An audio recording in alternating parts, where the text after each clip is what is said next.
Semuanya selamat datang di Rumah Jagoan Kancil. Di sini tempatnya kita mengobrol seputar para superhero Indonesia. Dan sekarang kita akan kembali membahas tentang Satria Dewa Gathotkaca. Sejak first look dari Satria Dewa Gathotkaca kemarin keluar ya, ada banyak banget yang tanya ke aku, Gathotkaca ini kelihatan OP banget kekuatannya, tapi dia ini punya kelemahan nggak sih?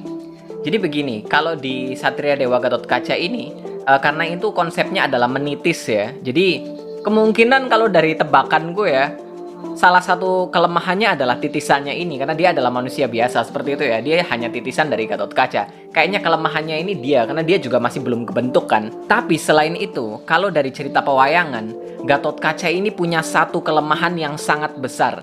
Nah, ini bakalan aku bahas lengkap di video ini, tapi sebelum itu aku mau ceritain dulu dasar-dasarnya biar kalian lebih paham ya. Jadi, Satria Dewa Universe alias Satria Dewa Semesta bercerita tentang perseteruan antara Pandawa dan Kurawa di zaman modern.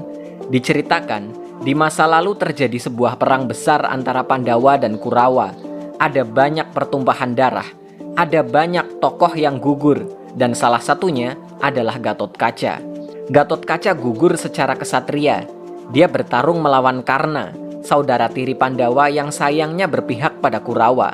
Seperti yang kita tahu, Gathotkaca ini dikenal dengan otot kawat tulang besi. Dia sangat susah dikalahkan. Tapi pada akhirnya, dia bisa dikalahkan. Kenapa? Karena Gathotkaca punya satu kelemahan. Kelemahan dia adalah sebuah senjata yang bernama Konta Wijaya.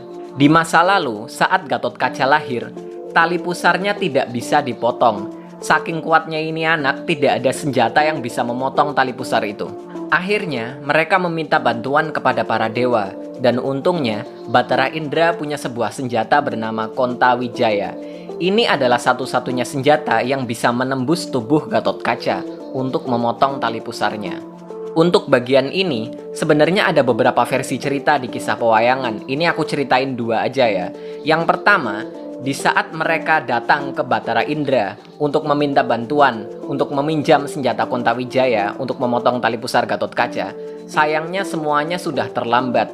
Bathara Indra sudah terlanjur memberikan senjata Konta Wijaya kepada Karna sebagai hadiah atas tapa beratanya. Dan yang tersisa hanya tinggal sarung senjata Konta Wijaya saja. Tapi untungnya, ternyata sarung senjata Konta Wijaya ini pun mampu memotong tali pusar Gathotkaca. Tapi setelah tali pusar Gathotkaca dipotong dengan sarung itu, secara aneh sarung Konta Wijaya itu masuk ke tubuh Gathotkaca, tidak bisa dikeluarkan. Dan dikatakan suatu saat sarung itu akan kembali menyatu dengan senjata Konta Wijayanya. Di versi cerita kedua itu berbeda lagi. Diceritakan bahwa Bathara Indra memang mau memberikan senjata Konta Wijaya kepada para Pandawa agar mereka bisa memotong tali pusar Gathotkaca. Akhirnya, seorang utusan dewa disuruh untuk memberikan Konta Wijaya kepada para Pandawa. Tapi di dalam perjalanan, dia malah bertemu dengan Karna. Dan saking miripnya wajah Karna dengan Arjuna, utusan dewa ini salah mengira, dia salah mengenali Karna sebagai Arjuna. Akhirnya senjata Konta Wijaya pun diberikan kepada Karna, dikatakan itu adalah hadiah dari para dewa. Setelah itu datanglah Arjuna, tapi sayang semuanya sudah terlambat. Senjata Konta Wijaya sudah terlanjur diberikan kepada orang yang salah.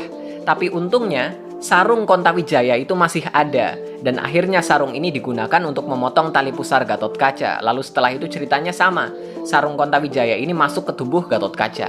Nah, pada saat perang besar antara Pandawa dan Kurawa, Gathotkaca akhirnya berhadapan dengan Karna. Pada suatu malam, pasukan Kurawa dipimpin oleh Karna menyerang kelompok Pandawa secara licik pada malam hari saat semuanya gelap gulita. Akhirnya Gathotkaca bertindak. Dia terbang ke atas langit, lalu bintang yang ada di rompinya bersinar sangat terang, menerangi seluruh medan pertempuran, menerangi penglihatan Pandawa agar mereka bisa menyerang balik sekaligus bertahan dari serangan para Kurawa. Sebuah versi mengatakan kalau saat itu Gathotkaca menggandakan diri menjadi banyak. Karena itulah dia bisa menerangi seluruh medan pertempuran dengan bintang yang ada di rompinya. Setelah semua itu terjadi, Karna akhirnya ingin mengalahkan Gathotkaca biar semuanya kembali gelap gitu kan. Tapi dia bingung melihat ada begitu banyaknya Gathotkaca. Dia bingung mana yang asli. Pada saat itulah sebuah bisikan muncul di telinga Karna. Dia bilang, Gatotkaca yang asli adalah yang sinar bintangnya paling terang. Karena akhirnya menggunakan senjata Kontawijaya sebagai panah untuk menyerang Gatotkaca yang asli. Dan di saat itulah, sarung Kontawijaya yang ada di dalam tubuh Gatotkaca kembali aktif. Senjata Kontawijaya yang diluncurkan oleh Karna akhirnya berhasil menembus tubuh Gatotkaca dan membunuhnya. Senjata Kontawijaya akhirnya kembali bersatu dengan sarungnya di dalam tubuh Gatotkaca. Peristiwa ini sering sekali dipentaskan dalam pagelaran wayang kulit atau wayang orang dalam judul Gatotkaca Gugur. Lalu ada versi yang mengatakan di saat Gatotkaca mati, jatuhnya tubuh Gatotkaca dari langit ke bumi itu seperti sebuah ledakan besar karena saking beratnya tubuh Gatotkaca.